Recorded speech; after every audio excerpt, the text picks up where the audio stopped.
एक बार की बात है। महात्मा गौतम बुद्ध जी एक गांव में ठहरे हुए थे। गांव से थोड़ा बाहर एक मोची अपने परिवार के साथ रहता था। उस मोची के घर के पास एक तालाब था। एक दिन रोज की तरह सुबह सुबह मोची तालाब के किनारे पानी लेने गया। वहां उसने तालाब में एक बहुत ही अद्भुत पुष्प देखा।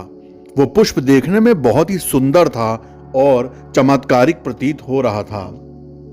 मोची ने तुरंत ही अपनी पत्नी को बुलाया और उसको वो पुष्प दिखाया। मोची की पत्नी आध्यात्मिक और धर्म में आस्था रखने वाली थी।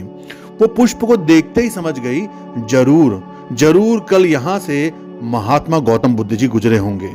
उन्हीं के प्रताप से ये पुष्प खिला है। पुष्प को चमत्कारिक मानकर मोची ने एक योजना बनाई। उसने अपनी योजना के बारे में अपनी पत्नी को बताया कि वो इस पुष्प को राजा को देगा और उनसे बहुत सारी स्वर्ण मुद्राएं लेगा। उसकी पत्नी ने भी सोचा, ये पुष्प उनके किसी काम का नहीं है, इसे राजा को ही दे दो, कम से कम कुछ कमाई तो हो जाएगी। पत्नी की सहमति के बाद मोची राजमहल की ओर निकल गया।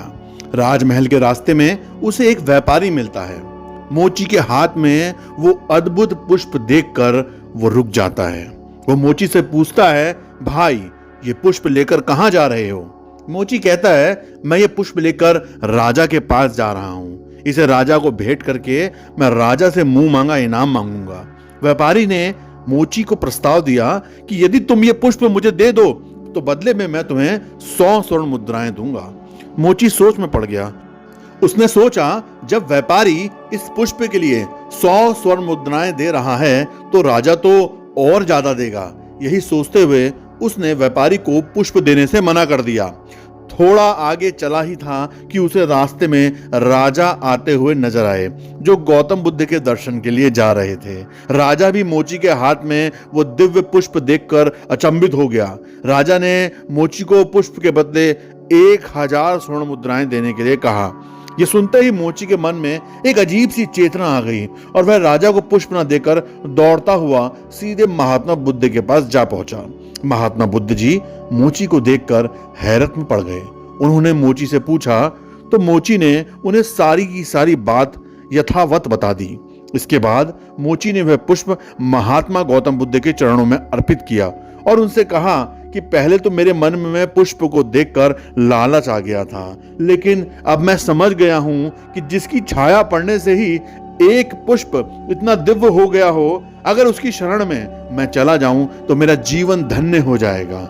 इसके बाद वह आजीवन महात्मा गौतम बुद्ध का शिष्य बनकर रहा।